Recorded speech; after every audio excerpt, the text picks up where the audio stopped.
Bonjour tout le monde, bienvenue sur ma chaîne Chazou. Avant de commencer la vidéo, je vous invite fortement à vous abonner pour manquer aucun contenu, toujours 100% animal. Vous n'êtes pas obligés, mais ça serait quand même cool.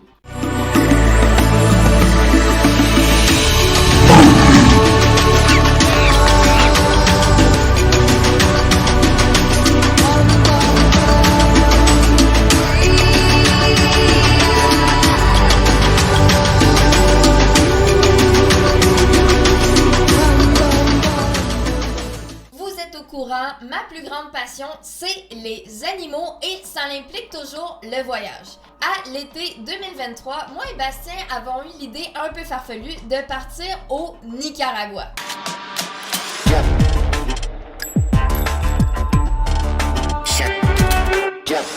Vous devez vous douter, au Nicaragua, on n'est pas très du genre à rester dans des tout inclus. Oh my God! Moi et Bastien avons fait confiance à un total inconnu qu'on avait rencontré sur WhatsApp qui nous a invités chez lui, sur son propre bateau, à aller explorer le milieu de la jungle du Nicaragua collé sur la frontière avec le Costa Rica. Bon, je vous avoue, c'était pas très TripAdvisor notre affaire, mais ça valait vraiment la peine.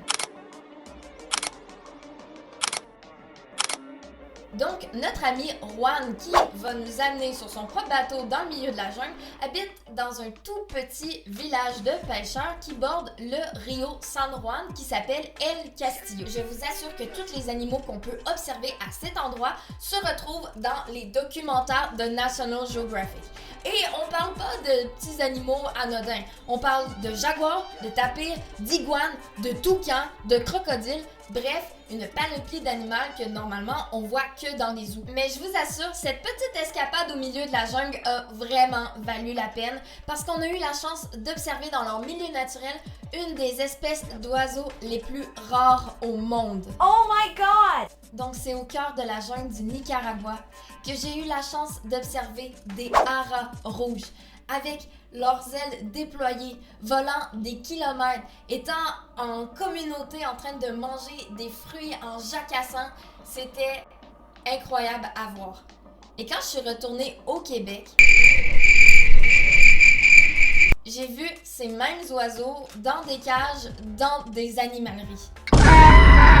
Comment des animaux qui évoluent normalement dans de la jungle peuvent se retrouver dans des cages en Amérique du Nord? Je suis convaincue que l'éducation du public sur les conséquences de la détention des perroquets en captivité et sur l'importance de préserver leur habitat naturel est essentielle pour garantir leur survie à long terme.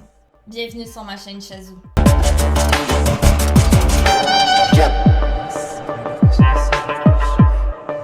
Pour vous mettre en contexte, les haras rouges sont des oiseaux colorés et majestueux qu'on retrouve dans les forêts tropicales d'Amérique centrale et du Sud. Cette grande famille comporte plusieurs espèces de haras, comme son plus proche cousin qu'on se souvient, le hara qui est bleu et jaune, le hara rouge, le hara hyacinthe et le hara bouffon, si c'est pour n'en nommer quelques-uns. Les haras ont tous la même particularité, c'est-à-dire que c'est des animaux d'une très grande taille et qui se démarquent par un plumage et une coloration excessivement belles. Au Nicaragua, ces magnifiques oiseaux sont un spectacle emblématique en jetant une touche éclatante au canapé verdoyante de la jungle, où ils se nourrissent de fruits, de graines, de noix et parfois de nectar. En moyenne, la longueur totale d'un hara rouge adulte se situe généralement entre 80 et 90 cm. Ça fait donc de lui un des plus grands perroquets du monde. Et les haras rouges peuvent vivre jusqu'à 50 ans, ce qui fait que c'est une des espèces d'oiseaux qui peut vivre le plus longtemps. Leur intelligence leur permet également de communiquer avec d'autres haras et avec les humains à travers un large éventail de vocalisation. Les haras rouges sont tellement intelligents qu'avec leur vocalisation, ils sont capables d'imiter les prédateurs de leurs compétiteurs alimentaires pour justement leur faire peur et qu'ils peuvent garder toutes leurs ressources alimentaires pour eux et se goinfrer. Faut vraiment être intelligent, sérieusement. Et concernant leur alimentation, Leur bec puissant leur permet de casser les coquilles dures des noix et des fruits, tandis que leurs pattes, qu'on appelle zygodactiques, avec leurs 2 doigts tournés vers l'avant et 2 doigts vers l'arrière, leur offrent une excellente prise pour se déplacer dans les arbres et manipuler les objets. En d'autres mots, c'est exactement comme s'ils avaient des mains pour manger et pour grimper.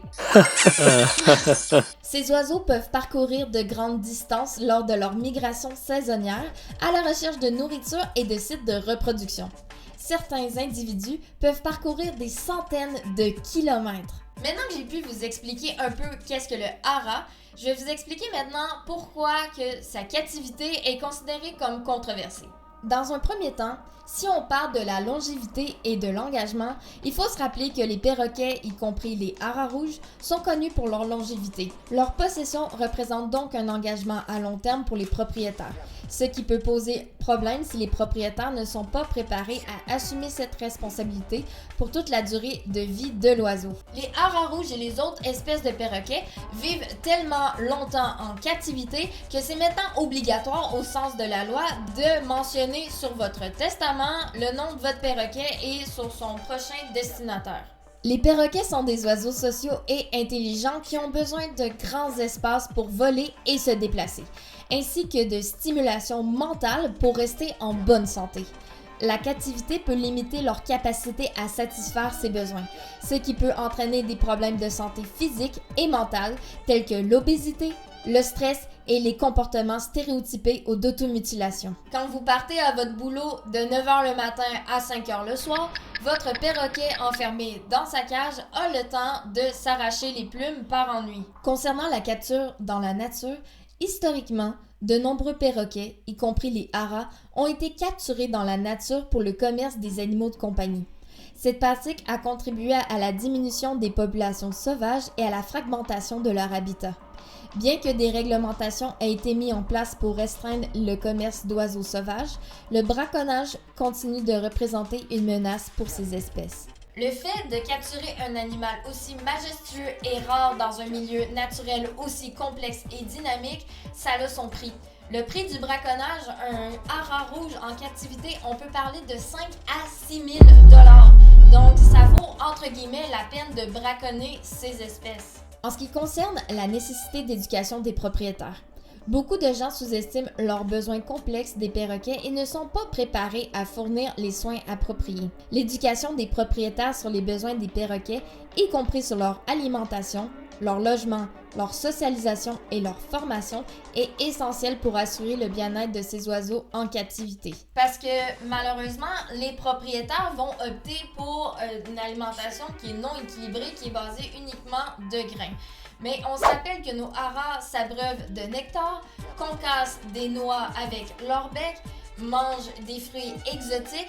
Donc tout ça, ça coûte extrêmement cher pour le propriétaire et ses besoins naturels ne sont donc pas comblés en captivité, qui fait qu'on doit aller en hôpital vétérinaire, aller limer le bec parce qu'il ne va pas l'user naturellement comme il le ferait dans la nature avec son alimentation ou avec des branches. En ce qui concerne la communication et les interactions sociales, les perroquets sont connus pour leur capacité à imiter les sons et les mots humains, ainsi qu'à communiquer avec d'autres oiseaux de leur espèce.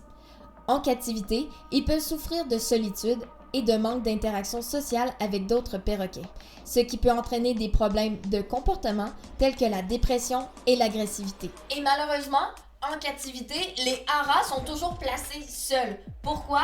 Parce que qui a la place pour accueillir pas seulement un hara, mais 2 haras ou 3 haras? C'est impossible. Donc c'est pas du tout étonnant que sur des plateformes comme Kijiji ou Le Bon Coin, on observe des centaines de haras à vendre.